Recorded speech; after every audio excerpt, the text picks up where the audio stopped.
Arabian രാജ്യങ്ങളെ, മുസ്ലിം രാഷ്ട്രങ്ങളെ ഒക്കെ തന്നെ ഒന്നിച്ചു നിർത്തി ഇന്ത്യക്കെതിരെ പടപൊരുതാമെന്നുള്ള പകൽക്കിനാവ് കണ്ടുകൊണ്ടിരിക്കുകയാണ് പാകിസ്ഥാൻ. എന്നാൽ തൽക്കാലം ഇതൊന്നും തന്നെ നടപ്പിലാകില്ല എന്ന കൃത്യമായ മറുപടി പാകിസ്ഥാനും നൽകിക്കൊണ്ടിരിക്കുകയാണ്. ഈ സാഹചര്യത്തിൽ പാകിസ്ഥാനും പ്രത്യേകിച്ച് ഷെഹബാസ് ഷെരീഫിനും അതുപോലെ തന്നെ ജനറൽ അസിം മുനീറിനും സേനാ മേധാവിക്കും വലിയൊരു തിരിച്ചടി പാകിസ്ഥാനുള്ളിൽ നിന്ന് തന്നെ ലഭ്യമാവുകയാണ്. ഈ അടുത്തായി പാകിസ്ഥാൻ്റെ മുൻ പ്രധാനമന്ത്രിയായ ഇമ്രാൻഖാൻ്റെ ഒരു നിർണായക വെളിപ്പെടുത്തൽ പുറത്തു വരികയുണ്ടായിരുന്നു.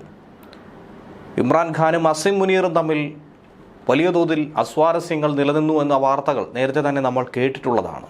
ഇമ്രാൻഖാനുമായി ഒരു തരത്തിലും ഒത്തുപോരാൻ കഴിയാത്തൊരു പ്രകൃതക്കാരൻ കൂടിയാണ് അസിം മുനീർ. ഇതുവരെയുള്ള പാകിസ്ഥാന്റെ പ്രധാനമന്ത്രികളിൽ നിന്നും ഇമ്രാൻഖാനെ വേറിട്ട് നിർത്തുന്നതും ആ ഒരു വിഷയം തന്നെയാണ്. ലോകം കണ്ടിട്ടുണ്ട്, ലോകത്തെന്താണ് സംഭവിക്കുന്നതെന്നുള്ള ഏറ്റവും ചുരുങ്ങിയ ബോധമെങ്കിലും ഇമ്രാൻഖാൻ ഉണ്ടായിരുന്നു. പക്ഷേ അതിനുശേഷവും അതിനു മുൻപും ഉണ്ടായിട്ടുള്ള പ്രധാനമന്ത്രിമാർക്കില്ലാതെ പോയൊരു വിഷയവും അതുതന്നെയായിരുന്നു. അതുകൊണ്ട് തന്നെയാണ് ഖുർആൻ അടക്കം മനഃപ്പാഠമാക്കിയ ഇസ്ലാമിക പണ്ഡിതനെന്ന് സ്വയം പ്രഖ്യാപിച്ചുകൊണ്ട് മുന്നോട്ട് നീങ്ങുന്ന ഒരു വ്യക്തിയെ പിടിച്ച് സേനാ മേധാവിയായി തന്നെ നിയമിച്ചിരിക്കുന്നത്. അത്തരത്തിൽ മുൻ പാകിസ്ഥാൻ പ്രധാനമന്ത്രി ഇമ്രാൻഖാൻ കരസേനാ മേധാവിയുമായിട്ടുള്ളൊരു വിഷയം പരസ്യമായി തന്നെ തുറന്നു പറയുകയാണ്. കരസേനാ മേധാവി ജനറൽ അസിം മുനീറിനെ കുറിച്ച് ഞെട്ടിക്കുന്ന പ്രസ്താവന തന്നെയാണ് അദ്ദേഹത്തിൻ്റെ വായിൽ നിന്നും പുറത്തു വന്നത്. തൻ്റെ ഭാര്യയുമായി കൂട്ടുകൂടാനായി അസിം മുനീർ ശ്രമിച്ചുവെന്നും അതിന് തടയിട്ടതായിട്ടുള്ള, അതിനാദ്യം തന്നെ ഫുൾ സ്റ്റോപ്പ് ഇട്ടത് തൻ്റെ ഭാര്യയായിരുന്നുവെന്നുള്ള വെളിപ്പെടുത്തലാണ് മുൻ പാക് പ്രധാനമന്ത്രി പങ്കുവയ്ക്കുന്നത്. ഇപ്പോൾ തൻ്റെ ഭാര്യയോട് എന്തനീതി നടന്നാലും അതിന് പിന്നിൽ അസിം മുനീറിൻ്റെ പ്രതികാര ബുദ്ധിയാണെന്നാണ് ഇമ്രാൻഖാൻ കുറ്റപ്പെടുത്തുന്നത്. നമുക്കറിയാവുന്നതാണ്, നിരവധി കുറ്റകൃത്യങ്ങൾ ചുമത്തി ഇമ്രാൻഖാനെയും അതുപോലെ തന്നെ ഭാര്യയെയും വേട്ടയാടുന്ന പ്രവണത പാകിസ്ഥാൻ ഭരണകൂടത്തിൻ്റെ ഭാഗത്തു നിന്നും ഉണ്ടാകുന്നുവെന്നും അതിന് പിന്നിൽ പ്രവർത്തിക്കുന്ന ബുദ്ധി കേന്ദ്രം അത് സർക്കാർ സംവിധാനങ്ങളല്ല, മറിച്ച് അസിം മുനീറാണെന്നുമാണ് ഇമ്രാൻഖാൻ പറഞ്ഞു വെക്കുന്നത്.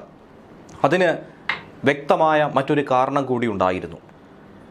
അതിന് കാരണമായിരിക്കുന്ന വിഷയത്തെക്കുറിച്ചാണ് അദ്ദേഹം ഇപ്പോൾ പങ്കുവയ്ക്കുന്നത്. ഇമ്രാൻഖാൻ പ്രധാനമന്ത്രിയായിരിക്കുന്ന സമയത്താണ് ഇതിനാസ്പദമായ സംഭവം ഉണ്ടായത്. അദ്ദേഹം അന്ന് പ്രധാനമന്ത്രിയായിരുന്നപ്പോൾ ജനറൽ അസിം മുനീർ അന്ന് ISIയുടെ ഡയറക്ടർ ജനറൽ സ്ഥാനത്ത് പ്രവർത്തിക്കുകയായിരുന്നു. എന്നാൽ അയാൾ ആ സ്ഥാനത്ത് പ്രവർത്തിക്കാൻ യോഗ്യനല്ലാത്തതുകൊണ്ട് താൻ ആ സ്ഥാനത്ത് നിന്നും പുറത്താക്കി. ഈ വിഷയത്തിൽ തന്നെ സമീപിക്കാൻ വേണ്ടി, മധ്യസ്ഥ ചർച്ച നടത്താൻ വേണ്ടി തൻ്റെ ഭാര്യയെ സമീപിച്ചു. തൻ്റെ ഭാര്യയോട് ബന്ധം പുലർത്താനായി അസിം മുനീർ ശ്രമം നടത്തിയിരുന്നു. ഭാര്യ ബുഷ്ര ബീബിയെ സൗഹൃദം സ്ഥാപിച്ച് ബന്ധപ്പെട്ടു, അതിനുള്ള ആഗ്രഹം പ്രകടിപ്പിച്ചു. എന്നാൽ അത് തുടക്കത്തിൽ തന്നെ ബുഷ്ര ബീബി വ്യക്തമായി വിസമ്മതിച്ചു, അതിന് ഫുൾ സ്റ്റോപ്പ് ഇടുകയും ചെയ്തു.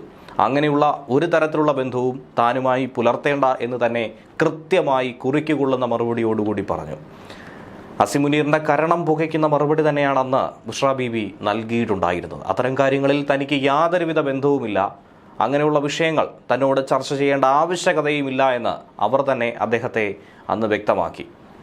ഒരു കാരണവശാലും ഈ ഒരു വിഷയവുമായി ബന്ധപ്പെട്ട് തൻ്റെ ഭർത്താവിനെ കണ്ട് സംസാരിക്കില്ല എന്ന് ബുഷ്ര ബീബി തന്നെ പറഞ്ഞു. ഔദ്യോഗിക കാര്യങ്ങളാണെങ്കിൽ അത് ഔദ്യോഗികമായി തന്നെയാണ് ബന്ധപ്പെടേണ്ടത്, അത് നേരിട്ട് തന്നെ ആയിരിക്കണം സംസാരിക്കേണ്ടത്. അതിനൊരിക്കലും തന്നെ സമീപിച്ചുകൊണ്ട് തന്നിലൂടെ ഒരു നേട്ടമുണ്ടാക്കാനായി ശ്രമിക്കേണ്ട എന്ന് കൃത്യമായി അസിം മുനീർ അന്ന് മറുപടി കൊടുത്തു. തൻ്റെ ഭാര്യ വ്യക്തിപരമായ പ്രതികാരത്തിന് ഇതിന് പിന്നാലെ ഇരയാകേണ്ടി വന്നുവെന്നാണ് ഇമ്രാൻഖാൻ പറഞ്ഞു വയ്ക്കുന്നത്. പാകിസ്ഥാനിലെ സ്വേച്ഛാധിപത്യത്തിൻ്റെ ഏറ്റവും ഇരുണ്ട കാലഘട്ടത്തിൽ പോലും ഇങ്ങനെ ഒരു സംഭവം ഒരിക്കലും തന്നെ ഉണ്ടായിട്ടില്ല. 170-ലധികം കേസുകളാണ് ഇമ്രാൻഖാൻ്റെ മേലുള്ളത്. അതുപോലെ തന്നെ കേസുകൾ ബുഷ്ര ബീബിയുടെ പേരിലും ചുമത്തിയിട്ടുണ്ട്. 14 മാസത്തെ അന്യായമായ തടവിനും ജയിലിൽ വെച്ച് മനുഷ്യത്വരഹിതമായ പെരുമാറ്റത്തിനും അഭിമുഖീകരിക്കേണ്ടി വന്നു തൻ്റെ ഭാര്യ. ഇതിന് പിന്നിൽ ജനറൽ അസിം മുനീറിൻ്റെ പ്രതികാര മനോഭാവവും ബുദ്ധിയുമാണ്. ഇതിനു പുറമെ തന്നെ ബുഷ്ര ബീബിക്കെതിരെ ഒന്നിനു പിറകെ ഒന്നായി നിരവധി വ്യാജ കേസുകൾ ചുമത്തി നിരവധി തവണ അറസ്റ്റ് ചെയ്യുകയും ചെയ്തു.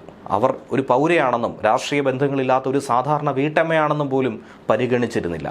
അന്നത്തെ ആ സൗഹൃദ ബന്ധം മുന്നോട്ട് കൊണ്ടുപോകാൻ വിസമ്മതിച്ചതിൻ്റെ പ്രതികാര ബുദ്ധി തന്നെയാണ് അവരോട് ഇപ്പോൾ അസിം മുനീർ കാട്ടിക്കൊണ്ടിരിക്കുന്നത്. കഴിഞ്ഞ 4 ആഴ്ചയായി അവരെ ഒന്ന് കാണാൻ പോലും തനിക്ക് അനുവാദം നൽകിയിട്ടില്ലെന്നും ഇമ്രാൻഖാൻ തന്നെ ഇക്കൂട്ടത്തിൽ കൂട്ടിച്ചേർത്തിട്ടുണ്ട്. ഈ സാഹചര്യത്തിൽ പാകിസ്ഥാനുള്ളിൽ തന്നെ എത്രത്തോളം പൊട്ടിത്തെറികൾ ഉണ്ടാകുന്നു എന്നുള്ള വ്യക്തമായ സൂചന നമുക്ക് ലഭിക്കുന്നത്. ഓപ്പറേഷൻ സിന്ദൂറിൽ തന്നെ ഏറ്റവും കനത്ത പരാജയം പാകിസ്ഥാൻ ഏറ്റുവാങ്ങേണ്ടി വന്നെങ്കിൽ പോലും ഇന്ത്യയെ വീണ്ടും ഭീഷണിപ്പെടുത്തുകയും യുദ്ധഭീഷണി കാട്ടുകയും ചെയ്യുകയാണ് അയൽരാജ്യം. വെടിയുണ്ടകളെക്കുറിച്ചും വെള്ളം നിർത്തുന്നതിനെക്കുറിച്ചും പ്രധാനമന്ത്രി നരേന്ദ്രമോദി സംസാരിക്കുന്നുവെന്നാണ് പാകിസ്ഥാൻ പ്രധാനമന്ത്രി ഷെഹബാസ് ഷെരീഫ് പറയുന്നത്. ഇന്ത്യ നിരന്തരം നമ്മെ വേട്ടയാടുന്നു, ഭീഷണിപ്പെടുത്തുന്നു. വീണ്ടും ഒരു യുദ്ധമുണ്ടായാൽ ഞങ്ങൾ ഇന്ത്യയെ ഒരു പാഠം പഠിപ്പിക്കുമെന്നാണ് ഷെഹബാസ് ഷെരീഫ് പറഞ്ഞിരിക്കുന്നത്. ഇനി ഒരു അവസരത്തിന് വേണ്ടി പാകിസ്ഥാൻ കാത്തിരിക്കുന്നുവെന്നാണ് ഇതിലൂടെ പറഞ്ഞു വെക്കുന്നത്. സിന്ധു നദിയിലെ ഓരോ തുള്ളി വെള്ളവും പാകിസ്ഥാൻ ജനതയുടെ അവകാശമാണെന്ന് താൻ വിശ്വസിക്കുന്നുവെന്നാണ് ഷെഹബാസ് ഷെരീഫ് പറയുന്നത്. അതിനു പുറമെ തന്നെ സിന്ധു നദിയിലെ വെള്ളത്തിന്മേൽ പാകിസ്ഥാൻ അവകാശമുണ്ടെന്നും ചൂണ്ടിക്കാട്ടി. 1960 സിന്ധു ജലകരാറിൽ ഒപ്പുവെച്ചപ്പോൾ ഇപ്പോൾ വെള്ളത്തിന്റെ പേര് പറഞ്ഞ് ഇന്ത്യ രാവും പകലും നമ്മെ ഭീഷണിപ്പെടുത്തുന്നു. റൊട്ടി കഴിക്കൂ അല്ലെങ്കിൽ വെടിയുണ്ടയുണ്ട് എന്ന പാകിസ്ഥാനെ കുറിച്ചുള്ള പ്രധാനമന്ത്രി നരേന്ദ്രമോദിയുടെ പ്രസ്താവനയുടെ ഭയം തന്നെ പാകിസ്ഥാൻ നേതാക്കളിൽ ഇപ്പോൾ നിഴലിക്കുന്നതായി കാണാൻ കഴിയുന്നുണ്ട്. ഷെഹബാസ് ഷെരീഫ് മുതൽ ബിലാവൽ ഭൂട്ടോ വരെയുള്ള എല്ലാവരും മോദിയുടെ ഈ പ്രസ്താവനയിൽ ഭയന്നിരിക്കുന്നു. പാകിസ്ഥാനിൽ നടത്തിയ പ്രസംഗത്തിനിടെ ഷെഹബാസ് ഷെരീഫ് തന്നെ മോദിയുടെ ഈ പ്രസ്താവന എടുത്തു പറഞ്ഞു. അതുകൂടാതെ അമേരിക്കയിൽ മോദിയുടെ ഈ പ്രസ്താവനയിൽ ബിലാവൽ ഭൂട്ടോയുടെ കരച്ചിലും കാണാനായി ഇടയായി. പ്രധാനമന്ത്രി മോദി പാകിസ്ഥാനെതിരെ നിരന്തരം പ്രകോപനപരമായ പ്രസ്താവനകൾ നൽകുന്നുണ്ടെന്ന് പാകിസ്ഥാൻ മുൻ വിദേശകാര്യമന്ത്രി ബിലാവൽ ഭൂട്ടോ തന്നെ ന്യൂയോർക്കിലെ ഐക്യരാഷ്ട്രവേദിയിൽ പറഞ്ഞു. പ്രധാനമന്ത്രി മോദി റൊട്ടി കഴിക്കൂ അല്ലെങ്കിൽ എൻ്റെ വെടിയുണ്ടയുണ്ട് എന്ന പ്രസ്താവന പറഞ്ഞതായി എടുത്തുകാട്ടുകയും ചെയ്തു. പാകിസ്ഥാൻ പ്രതിനിധി സംഘത്തോടൊപ്പം ബിലാവൽ ഭൂട്ടോ അമേരിക്കൻ പര്യടനത്തിലെത്തിയിട്ടുണ്ട്. ഈ സമയത്ത് അദ്ദേഹം ഇന്ത്യയുമായിട്ടുള്ള ചർച്ചകൾക്കായി അപേക്ഷിക്കുന്നതും കാണാൻ ഇടയായിട്ടുണ്ട്. അന്താരാഷ്ട്ര സമൂഹത്തോട് തന്നെ അതിൻ്റെ പങ്ക് വഹിക്കണമെന്ന് അപേക്ഷിക്കുകയും ചെയ്തു. ഇന്ത്യയുമായി ചർച്ചയ്ക്ക് പാകിസ്ഥാൻ തയ്യാറാണെന്നാണ് പറഞ്ഞത്. വെടിയുണ്ടകളെക്കുറിച്ചുള്ള മോദിയുടെ പ്രസ്താവനയിൽ എത്രത്തോളം ഭയം പാകിസ്ഥാൻ ഉണ്ട് എന്നതിൻ്റെ വ്യക്തമായ തെളിവ് കൂടിയാണ് ഈ വിഷയം.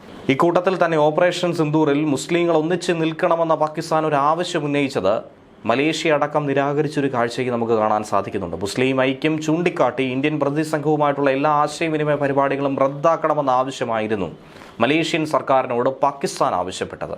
എന്നാൽ പാകിസ്ഥാന്റെ ഈ ആവശ്യം മലേഷ്യ പൂർണ്ണമായും തള്ളിക്കളഞ്ഞുവെന്നാണ് ദേശീയ മാധ്യമങ്ങൾ റിപ്പോർട്ട് ചെയ്യുന്നത്. ഇന്ത്യൻ പ്രതിനിധി സംഘാംഗങ്ങളുമായിട്ടുള്ള യോഗങ്ങൾ റദ്ദാക്കണമെന്ന ആഹ്വാനത്തെ പിന്തുണയ്ക്കുന്നതിന് പാകിസ്ഥാൻ ഐക്യരാഷ്ട്രസഭയിലെ കശ്മീർ വിഷയം ഉദ്ധരിച്ചു എന്നുകൂടിയാണ് പറയുന്നത്. ഞങ്ങളൊരു ഇസ്ലാമിക രാജ്യമാണ്, നിങ്ങളും ഒരു ഇസ്ലാമിക രാജ്യമാണ്. ഇന്ത്യൻ പ്രതിനിധി സംഘത്തെ ഒരു കാരണവശാലും ശ്രദ്ധിക്കരുതെന്നും മലേഷ്യയിലെ അവരുടെ എല്ലാ പരിപാടികളും റദ്ദു ചെയ്യണമെന്നുമാണ് മലേഷ്യയിലെ പാക് എംബസി സർക്കാരിലെ ഉന്നത ഉദ്യോഗസ്ഥർ മലേഷ്യയോട് അഭ്യർത്ഥിച്ചിട്ടുണ്ടായിരുന്നത്. പാകിസ്ഥാൻ ഇന്ത്യൻ പ്രതിനിധി സംഘത്തിന്റെ സന്ദർശനം തടസ്സപ്പെടുത്താൻ ശ്രമിച്ചിട്ട് പോലും മലേഷ്യ വളരെ സമാധാനത്തോടുള്ള തങ്ങളുടെ പ്രതിബദ്ധത വീണ്ടും ഉറപ്പിച്ചു പറഞ്ഞു. ഭീകരതയ്ക്കെതിരായ ഇന്ത്യയുടെ സമീപനത്തെക്കുറിച്ചുള്ള ബ്രീഫിംഗിന് ഇന്ത്യൻ സർവകക്ഷി സംഘത്തിന് മലേഷ്യ നന്ദി പറയുകയും ചെയ്തു. പഹൽഗാം ഭീകരാക്രമണം നടന്ന ദിവസങ്ങൾക്ക് പിന്നാലെ സംഭവത്തിൽ അന്താരാഷ്ട്ര തലത്തിൽ സ്വതന്ത്രവുമായ അന്വേഷണം നടക്കുന്നു എന്നുള്ളതിന് മലേഷ്യ പാകിസ്ഥാന് പിന്തുണ നൽകുകയും ചെയ്തിരുന്നു. മലേഷ്യൻ പ്രധാനമന്ത്രി അൻവർ ഇബ്രാഹിം പാകിസ്ഥാൻ പ്രധാനമന്ത്രി ഷെഹബാസ് ഷെരീഫുമായി ഫോണിലും ബന്ധപ്പെട്ടിരുന്നു. പഹൽഗാം ഭീകരാക്രമണത്തിന് ഉത്തരവാദികളായവരെ കണ്ടെത്തുന്നതിന് സ്വതന്ത്രവും സുതാര്യവുമായ അന്വേഷണത്തെ മലേഷ്യ പിന്തുണയ്ക്കുമെന്നും അദ്ദേഹം അക്കൂട്ടത്തിൽ പറഞ്ഞു. പഹൽഗാം ഭീകരാക്രമണത്തിൽ പാകിസ്ഥാന് പങ്കുണ്ടെന്ന വാദത്തെ ഫോൺ സംഭാഷണത്തിനിടയിൽ പാകിസ്ഥാൻ പ്രധാനമന്ത്രി തന്നെ തള്ളിക്കളയുകയും ചെയ്തു. ഈ സാഹചര്യത്തിൽ കൂടിയാണ് വിഷയവുമായി ബന്ധപ്പെട്ട കൂടുതൽ ഘട്ടങ്ങളിലേക്ക് ഇപ്പോൾ കടന്നിരിക്കുന്നത്.